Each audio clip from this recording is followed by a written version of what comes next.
ये सब ठीक नहीं हो रहा है काका। वो डॉक्टर को एक ठो मौका और देना बहुत ही गलत फैसला है आपका। वो फिर से वही सब कुछ करेगा जो आज तक करता आया है। तो काका बाद में पछताने से अच्छा है कि हम अभी सावधानी बरत ले। और क्या जरूरत थी को घर बुलाने की?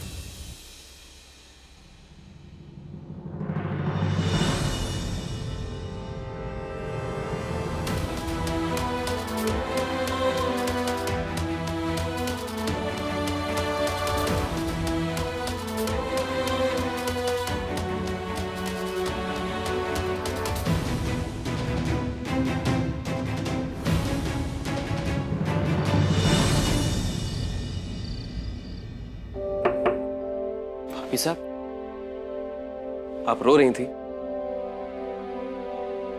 अरे अब तो आंसुओं का साथ छोड़ दीजिए भाभी साहब, अब सब ठीक होने जा रहा है।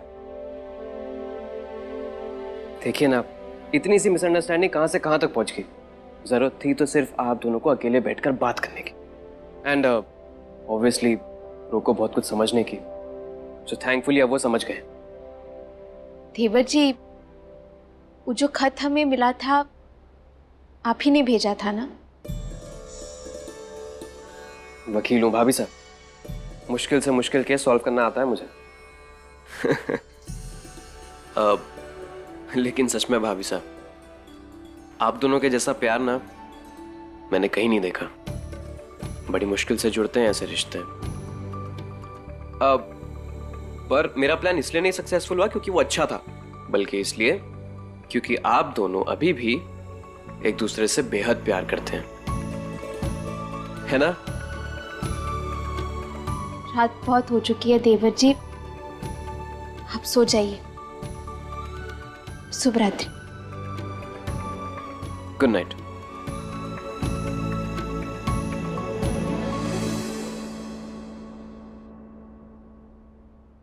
हे माता रानी, सब कुछ आपके भरोसे छोड़ रहे हैं हम। डूब गए तो सारा इल्जाम आप पर, और पार कर गए तो चमत्कार आपका।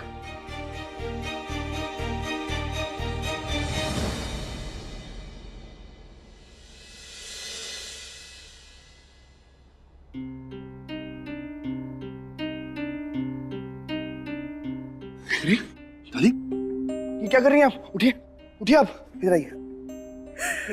ये क्यों कर रही हैं आप? आप इस तरह से प्लीज। जब से आपका और रानी का बिया हुआ है ना, हम आपको कभी अपना दामाद नहीं, हमेशा बेटा माने हैं। पर आपके एक गलत फहमी के चलते हमारी बिटिया ने बहुत तकलीफ सही है। जब वो छोटी सी थी ना, तो उसकी अम्मा ही दुनिया छोड़ के चली गई। रामाधीर को भी नौकरी के चलते उसे दूर जाना पड़ा। सब कुछ अकेले संभाला है। तकलीफें जरूर रही हैं, पर खुशियां भरपूर रही हमरे परिवार में। जब कोनो तकलीफ आती ना, तो हमेशा कहा कि दादी अम्मा चिंता ना ही करो, अपन टाइम भी आएगा। पर अब तो ऐसे लगत है कि जैसे उसके लिए वक्त ठहर सा गवा है। औरत सब कुछ बर्दाश्त कर सकत है, समय आने पर दुर्गा का रूप लेकर अपने परिवार की रक्षा भी कर सकत है। लेकिन जब अपना परिवार, उसका अपना पति ही उसके चरित्र पर उंगली उठाए, तो वो टूट जाते हैं। आप वापस आए, बहुत अच्छा किया। हम आपकी इज्जत भी करेंगे। लेकिन दामाद बाबू, अगर ये बार आप उसको कोई तकलीफ देने के लिए आए ना, तो हम आपके आगे हाथ जोड़ा थे कि आप यहाँ से चले जाइए। मैं जानता हूं मुझसे बहुत बड़ी गलती हो गई। मैं आपको यकीन दिलाता हूं कि ऐसा फिर कभी नहीं होगा। आप इधर बैठिए, बैठिए। दादी, दादी, रानी को मेरी वजह से कभी कोई तकलीफ नहीं होगी। मैं हमेशा हमेशा उनका ख्याल रखूंगा। रानी की आंखों में कभी आंसू नहीं आने दूंगा मैं, और जो हंसी उनकी खो गई है ना, मैं उसे भी लौटाऊंगा। दादी, इस बार आपका दामाद रानी का पति देगा हर अग्नि परीक्षा, अपने रिश्ते को वापस वैसा बनाने के लिए जैसा उसे होना चाहिए। एक बार और भरोसा कर लीजिए मुझ पर। इस बार आपको निराश नहीं करूंगा मैं। मेरा वादा है आपसे।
डॉक्टर साहब, ये सब आपके लिए है।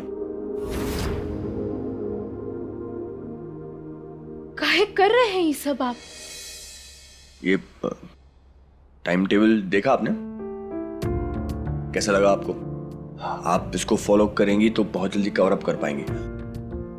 वैसे भी आपका बहुत समय वेस्ट हो गया रानी, मेरी वजह से। आपकी पढ़ाई का समय भी। डॉक्टर साहब, लेकिन ई का है? ये तो चाय है, पीछे ठंडी हो गई है, मैं गर्म करके ले आता हूं। अरे आप बार बार घुमा कर रहे हैं बातों को। आप अच्छी तरह से जानते हैं हम किस बारे में बात कर रहे हैं। कहाँ है ई? मैंने आपके नाम से रानी वीर सिंह रजावत के नाम से एक स्कॉलरशिप शुरू की है। जयपुर में एक प्रॉपर्टी भी ली है, उसके कागज हैं ये। डॉक्टर साहब, आप अच्छी तरह से जानते हैं कि जमीन जायदाद में इच्छा नहीं है हमारी। मैं जानता हूं रानी, मैं जानता हूं आपको ये सब नहीं चाहिए, लेकिन मैं कहीं ना कहीं से शुरुआत करना चाहता हूं। आपके भविष्य को सुरक्षित करना चाहता हूं। आपको क्या लगता है डॉक्टर साहब, ये सब करने से हमारा जख्म भर जाएगा का? नहीं, मत कीजिए ये सब। अभी ये लीजिए, पकड़िए। नहीं चाहिए हमें, कुछ नहीं चाहिए हमें।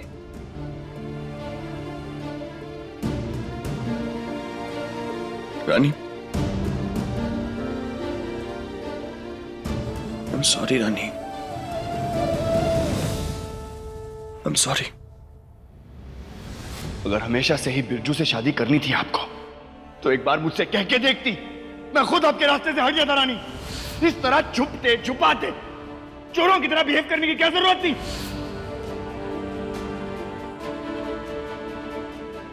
बार बार माफी मत मांगिए हमसे डॉक्टर साहब। अब जब जब हमसे माफी मांगते हमें मेरा सारा दर्द वापस याद आ जाता है। रानी सुनिए, नहीं नहीं,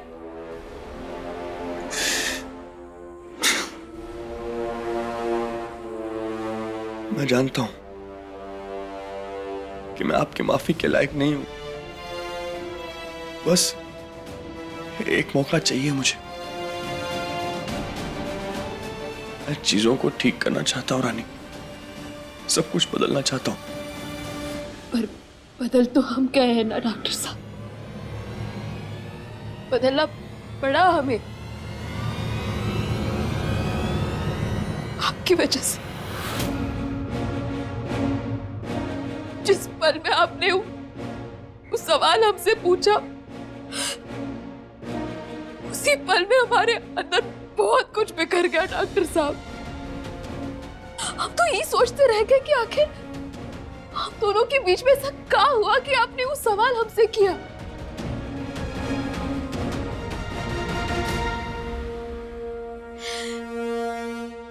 एहसास को सिर्फ जिया जा सकता है डॉक्टर साहब,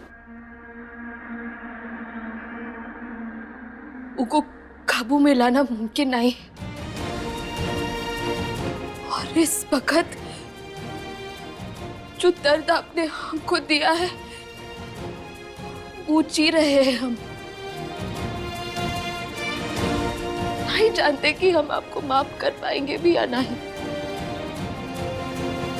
खुद को कभी समेट पाएंगे भी या नहीं। सही कह रही हैं आप। आपको दर्द मैंने दिया है ना, तो इस पर मरहम भी मैं ही लगाऊंगा। आपको जितना वक्त चाहिए उतना वक्त ले लीजिए रानी, लेकिन मैं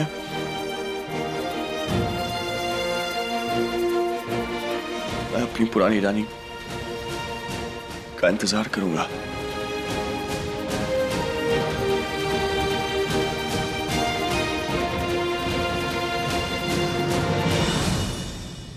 पुरानी वाली रानी अब खो चुकी है डॉक्टर साहब। हम नहीं जानते कि वो कभी वापस भी आएगी या नहीं।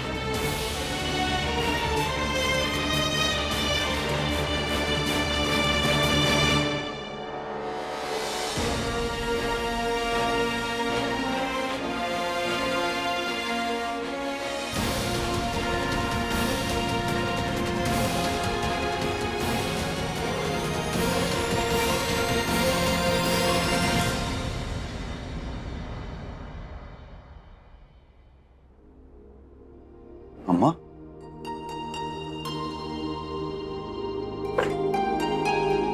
क्या बात है अम्मा? क्या हुआ? सब ठीक है? दामाद बाबू को एक और मौका देके तुम बहुत ही अच्छा फैसला किए हो। हमने मन में भी एक उम्मीद जाग गई है कि अब जौन भी हमारी रानी बिटिया की जिंदगी में हुई वो बहुत अच्छा हुई। हम तो माता रानी से एक ही प्रार्थना करते हैं कि अब हमारे बिटिया के जीवन में सिर्फ खुशी हो, आगे सब वैसा ही हो जाए जैसा पहले था, सब ठीक हो जाए बस। एक गिद्ध है काका जो अभी भी नजर गड़ाए बैठा है। कौन? रानी सा। हम मानते हैं काका कि सारी गलती डॉक्टर की नहीं थी। जितनी भी गलती वो किया उसका प्रायश्चित करने के लिए वो घर आ गवा। मगर हम सबको ये बात नहीं भूलनी चाहिए कि वो डॉक्टर कभी भी पलट सकता है, कभी भी कमजोर पड़ सकता है अगर रानी सा के सामने आ गई तो। अरे काका, वो रानी सा ऐसी शख्स है कि कभी भी डॉक्टर और रानी को साथ में खुश नहीं देख सकती। और आपको क्या लगता है कि आज जो हालात है ये सब कुछ देखकर रानी से चुपचाप बैठी रहेगी? नहीं, वो फिर से सब कुछ तैयारी करके पलटवार करेगी। डॉक्टर और रानी अपने रिश्ते की चाहे जितनी भी गांठें खोल ले, मगर रानी सा ने अगर इट्ठो बार भी झटके से धागा खींच लिया ना काका, तो इन दोनों का रिश्ता टूट जाएगा फिर से।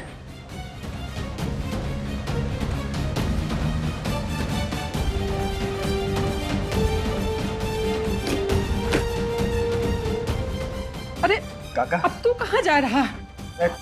काका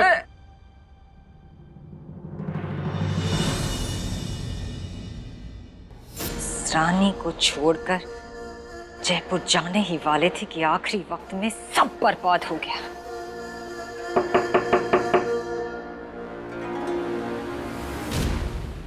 आओ रामू, औकात याद आ गई अपनी, जो हमारी चौखट पर वापस चले आए।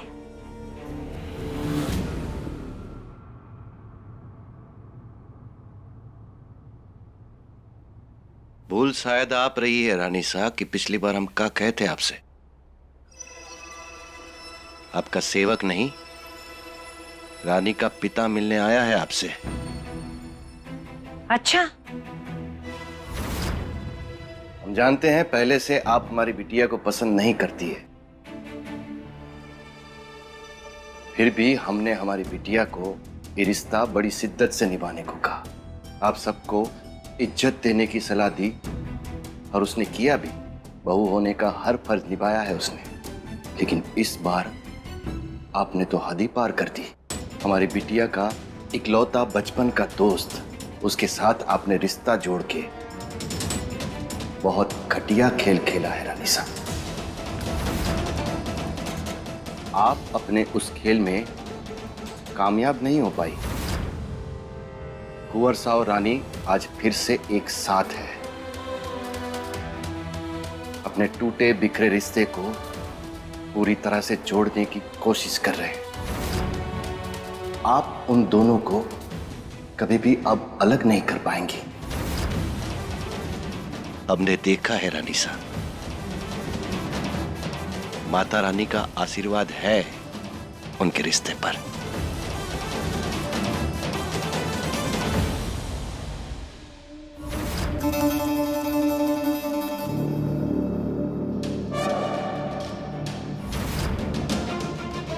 अगर माता रानी का आशीर्वाद है उनके रिश्ते पर, तो इस रानी सा का श्राप भी है। हमें भूल कर भी चुनौती देने की गलती मत करना रामू। चुनौती नहीं दे रहे हैं रानी साहब, सच्चाई देखने को कह रहे हैं। उन दोनों के रिश्ते में बहुत ताकत है। आप चाहे कितनी भी कोशिश कर ले, उनको कभी भी अलग नहीं कर पाएंगे। प्रणाम।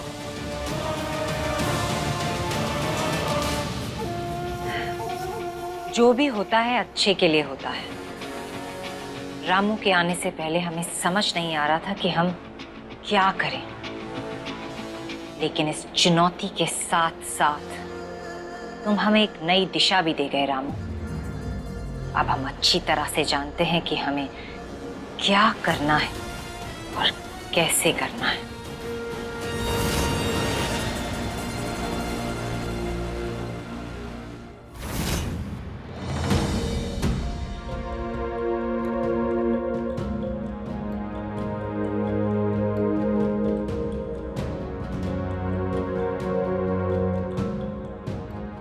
पता है डॉक्टर साहब,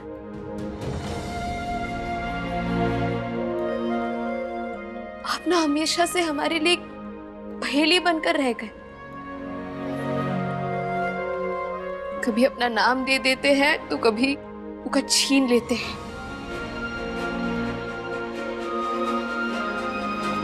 कभी जमीन के कागज देकर पति होने का फर्ज निभाते हैं,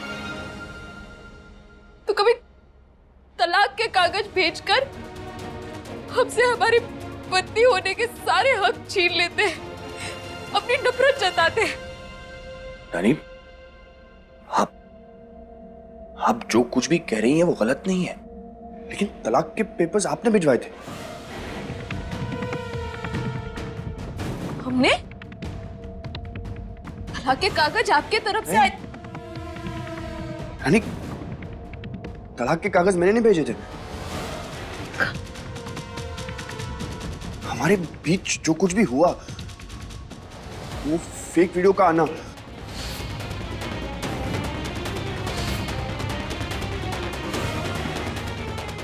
हनी, मैंने आपकी और बिरजू की बातें सुनी जिससे सारी गलतफहमी शुरू हुई थी।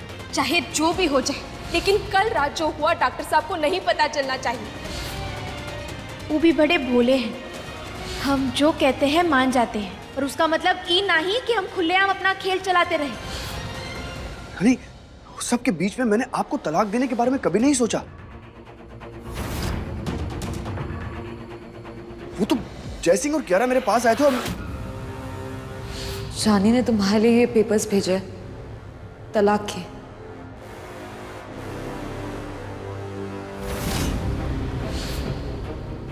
कल रानी और बिरजू के बीच में कमरे में कुछ ऐसा हुआ जो नहीं होना चाहिए था। पूरे परिवार को ये दोनों मिलकर बेवकूफ बनाते रहे हैं। शर्म आती है ये सोचकर कि रजावत परिवार की बहू अपने ही दोस्त के साथ। ये देखो वीर, बिरजू के वॉलेट में हमें क्या मिला है। डॉक्टर साहब, अगर कागज आपने नहीं तो फिर